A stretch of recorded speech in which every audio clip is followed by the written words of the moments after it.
आज मैं हूँ 4 रकाबगंज गुरुद्वारा रोड पर, जहाँ पर बीएसपी का मुख्यालय है और यहाँ पर 2 बड़ी घोषणाएं आज हुई हैं। यहाँ पर भीम आर्मी के लोगों को पार्टी ज्वाइन कराई गई है और मैं आपको बताना चाहूँगा कि दिल्ली प्रदेश महासचिव अनिल सागर जी के द्वारा ये काम किया गया है। मैं पहले अनिल सागर जी से ही जानने की कोशिश करूँगा कि क्या ज़रूरत पड़ी थी कि लोगों को पार्टियाँ ज्वाइन करा रहे हैं, और वो खासकर उन लोगों को पार्टी आप ज्वाइन करा रहे हैं जो कि भीम आर्मी से।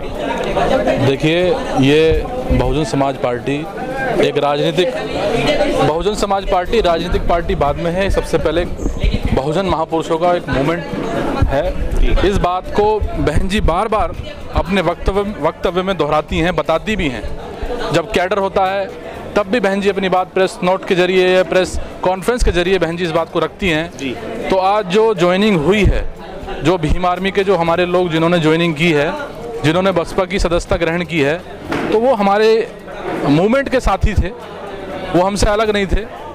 सिर्फ 2022 का जो चुनाव है, जो बहन कुमारी मायावती जी जिनको 5वीं बार मुख्यमंत्री बनाने के उद्देश्य से जो पूरा वर्ग, पूरा समाज, चाहे वो ब्राह्मण हो, क्षत्रिय हो, वैश्य हो, बनिए हो, ठाकुर हो, गुजर हो, जाट हो, ओबीसी की जितनी भी जातियां हैं, सब समाज के लोग बहन कुमारी मायावती जी को मुख्यमंत्री बनाने के उद्देश्य से काम कर रहे हैं जी। तो हमारे जो युवा साथी हैं, जो हमारे मिशनरी लोग हैं, तो वो भी इस कड़ी में पीछे नहीं है, वो भी बढ़ चढ़ के हिस्सा ले रहे हैं। तो उन्होंने सोचा कि जहां जिस संगठन को बनाने में जिन लोगों ने अपना खून पसीना एक किया था, जिन्होंने अपने ऊपर मुकदमे झेले थे, जो जेल भी गए थे, पर जो उनकी कमिटमेंट ये थी कि ये संगठन जो भीम आर्मी संगठन बनाया गया है, इसका उद्देश्य राजनीतिक उद्देश्य क्या है, किसको सपोर्ट करते हैं, तो सब लोगों ने तैयार किया था।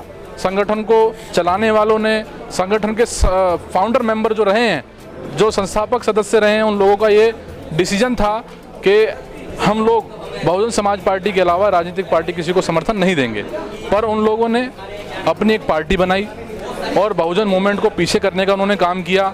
तो जो बहुजन समाज पार्टी से संबंधित जो लोग, मिशनरी लोग, जो बहुजन समाज पार्टी को लाइक करते थे, पसंद करते थे, महापुरुषों के आंदोलन को बढ़ाते थे, तो उन लोगों ने जो है उनका साथ छोड़ा और आज भी आए हैं। इससे पहले भी वो लोग बहुजन समाज पार्टी में सदस्यता उन लोगों ने ली है और आने वाले समय में भी बड़े स्तर पे भी लोग सदस्यता बहुजन समाज पार्टी की लेंगे जी।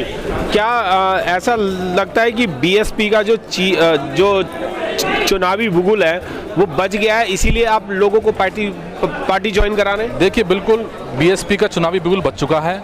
उत्तर प्रदेश के अंदर कोई ऐसा जिला नहीं है, विधानसभा नहीं है, जहां पर हमारे संपर्क में लोग ना हों, क्योंकि हम लोगों का जो मेरा बैकग्राउंड रहा है वो सामाजिक बैकग्राउंड रहा है, धार्मिक बैकग्राउंड रहा है। मैंने सामाजिक क्षेत्र में बहुत लंबे समय से काम किया, तो मेरे सभी लगभग लोगों संपर्क हैं और मैंने जब से मैंने होश संभाला है तब से मैंने बहुजन समाज पार्टी को और बहन कुमारी मायावती जी को अपना नेता माना है, उनको आदर्श माना है। उसके अलावा मैं कहीं भी नहीं गया, ना मैंने विचार भी किया, ना सोचा भी मैंने। तो आज भी लगातार उस मूवमेंट में मैं अपना हिस्सा दे रहा हूँ। अपना जो भी परिश्रम, जो भी समय होता है या जो भी चीज़ें होती हैं, मैं बहुजन समाज पार्टी को अपना कीमती समय देता हूं और लोगों को बहुजन समाज पार्टी जोड़ने का काम करता हूं। बिल्कुल। मेरे साथ एक व्यक्ति और हैं जिन्होंने आज पार्टी ज्वाइन की है और मैं आपको बता दूं कि भीम आर्मी के जो संस्थापक सदस्यों में से थे, वो भी मेरे साथ हैं। क्या ज़रूरत पड़ी थी आज बीएसपी को ज्वाइन करने की?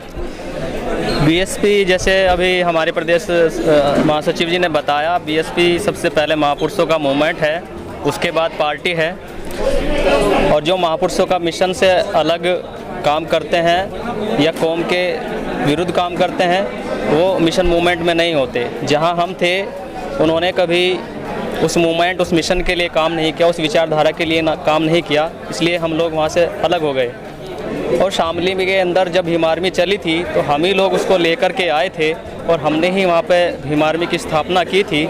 लेकिन जो आदमी कहता था कि मैं कभी पार्टी नहीं बनाऊंगा और अगर मैंने पार्टी बनाई तो मुझे गोली मार देना, आज वही आदमी पार्टी बनाकर बैठ गया और उस मूवमेंट को बेच दिया, जिसमें इतने लाखों युवाओं का जोश, सोच, हर चीज़ लगी हुई थी। उस मूवमेंट से भटक करके एक पार्टी, एक स्वार्थ के कारण, कुर्सी के कारण जो आदमी चला गया, उसके साथ हम कभी थे ही नहीं। हम सामाजिक मूवमेंट के साथ थे। जब सामाजिक मूवमेंट ही नहीं रहा, वो राजनीतिक मूवमेंट हो गया। वो राजनीतिक प्लेटफॉर्म हमारा बसपा है। पहले ही हम ये कह चुके हैं कि बसपा हमारे पुरखों की पार्टी है, हम उसी में ही काम करेंगे। मनोज जी, सुनने में ये भी आ रहा है कि आपको वहाँ भीम आर्मी में कुछ पूछ नहीं हुई, इसलिए आपने वो छोड़ दिया और आज आप बीएसपी ज्वाइन ही इसलिए कर रहे हैं क्योंकि भीम आर्मी या एएसपी में आपको जगह नहीं मिली। वो क्या पूछ करेंगे, हम लोग ही उनकी पूछ नहीं करते। जो लोग मूवमेंट और मिशन की बात नहीं करते, हम खुद उन्हें नहीं पूछते, हम उनका खुद साथ छोड़ते हैं। हमने जब हमें पता चला कि साहब पार्टी बना रहे हैं, तभी हमने अपना मूवमेंट और सब चीज़ें अलग कर ली थी। हम सब लोग अलग हो गए थे अपनी टीम के साथ। आज बड़े सौभाग्य की बात है कि आज बसपा फिर युवा हो रही है। आज इतना युवा हम लोगों के साथ आकर के बसपा में जुड़ा है। भाई आकाश आनंद जी के साथ हम लोग सदस्यता ग्रहण किए हैं। ये एक नई बसपा की शुरुआत है, 21वीं सदी की बसपा, एक युवा बसपा की शुरुआत है। आपने अभी बताया कि चंद्रशेखर ने ये कहा था कि अगर मैं राजनीतिक पार्टी बनाऊंगा तो मुझे गोली मार देना। क्या एक थप्पड़ भी मारने की किसी ने कोशिश की है? देखिए, ये सब चीज़ें तो अलग बात है। सब लोग थप्पड़ तो उनके मुंह पे खुद ही लग गया जब सारा मूवमेंट जो था जिस जगह पूरे देश में फैला हुआ था, वो सब लोग टूट कर अलग हो गए। एक अकेला व्यक्ति क्या मूवमेंट चलाएगा? ये थप्पड़ मारने से भी ज़्यादा बड़ी बात है जी। तो अब आपने जो पार्टी ज्वाइन की है उसमें आकाश आनंद जी से आपकी क्या बातचीतें हुई हैं? आकाश आनंद जी से बस मेरी यही बात हुई है कि जो मूवमेंट है उसको आगे लेके जाना है। हम जिस पार्टी को सदियों से चलाते आ रहे हैं, जो महापुरुषों का सपना है कि हम इस देश का शासक बनना है, उसी सपने को आगे साकार करना है। हमारी आकाश आनंद जी से यही बात हुई कि आने वाले समय में 2022 में हम बहन जी को 5वीं बार उत्तर प्रदेश का मुख्यमंत्री बनाने जा रहे हैं। आपने पार्टी इसलिए ज्वाइन की है कि बीएसपी से आप टिकट मांग सकें और इलेक्शन फाइट कर सकें? ऐसा कुछ नहीं है। बीएसपी ज्वाइन करने का हमारा ऐसा कोई उद्देश्य नहीं है। हमें किसी पद प्रतिष्ठा की कोई लालसा नहीं है ना। हम कभी भीमार में भी हम रहे हैं, हमने फाउंडर किया, कभी पद नहीं लिया। हमारा मानना है कि जो विचार महापुरुषों से मिला है वो विचार आगे बढ़ाया जाए। पद और पार्टी और लोग तो आते जाते रहते हैं, लेकिन विचार जिंदा रहता है। हमको विचार जिंदा। आप बीएसपी को आगे कैसे बढ़ाएंगे? क्या आपके पास क्या चीज़ है जिससे आप लोगों से बातचीत करेंगे या बीएसपी को अच्छा वोट बैंक दिलवाने के काम करेंगे आप? सबसे अगर महत्वपूर्ण हमारे पास कुछ है तो वो बहुजन समाज पार्टी को और महापुरुषों की विचारधारा है जी। उसी विचारधारा को हम अपने लोगों में, पिछड़ों में, मुस्लिमों में ले जाकर के बताएंगे कि बाबा साहब अम्बेडकर ने आपको 340 आर्टिकल दिया, बाबा साहब ने आपको 21 दिया, फ्रीडम ऑफ स्पीच दिया, इतनी सारी सुविधाएं बाबा साहब अम्बेडकर आपको दे के गए हैं। और वो बहुजन समाज पार्टी का जो प्रपत्र कहते हैं कि घोषणा पत्र क्या होता है, हम कहते हैं कि जो भारत का संविधान है वही बहुजन समाज पार्टी का घोषणा पत्र है। बिल्कुल। जब भाजपा सत्ता में आएगी तो उसी संविधान को पूर्ण रूप से लागू करने का काम करेगी। इसी उद्देश्य को लेकर के जो संविधान में उनको अधिकार दिए गए हैं या जो उसमें है, वो सब पूर्ण रूप से लागू करवाने का काम बसपा करेगी। बसपा ने बहुत सारे काम किए, हज़ारों लाखों की तादाद में नौकरियां दिलवाई, काशीराम साहब आवास योजना चलाई, घर दिलाए, बाथरूम बनवाए और गांव में लोगों को पैसे दे करके उनके मकान बनवाए, एजुकेशन के लिए विद्यालय, स्कूल, कॉलेज बनवाए, इवन यूनिवर्सिटी भी बनवाई, हाईवे बनवाए, एयरपोर्ट बनवाए, बहुत सारी चीज़ें बनवाई हैं। फिर भी लोग बहन जी को वोट नहीं दे रहे, इसमें आपका क्या कहना है?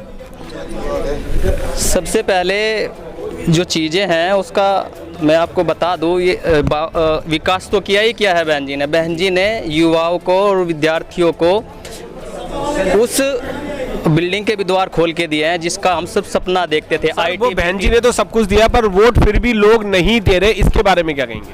आप कैसे वोट लेंगे सर? वोट लेने का तो यही तरीका है कि हम उस विचारधारा को, जो हमारी विचारधारा है, उनमें स्थापित कर सके। विचार से परिवर्तन होता है और जो परिवर्तन होगा और परिवर्तन होने के बाद हम उसको क्लाउड में कन्वर्ट कर सकते हैं और क्लाउड में कन्वर्ट करने के बाद उसे वोट में कन्वर्ट कर सकते हैं। जी, बहुत बहुत धन्यवाद।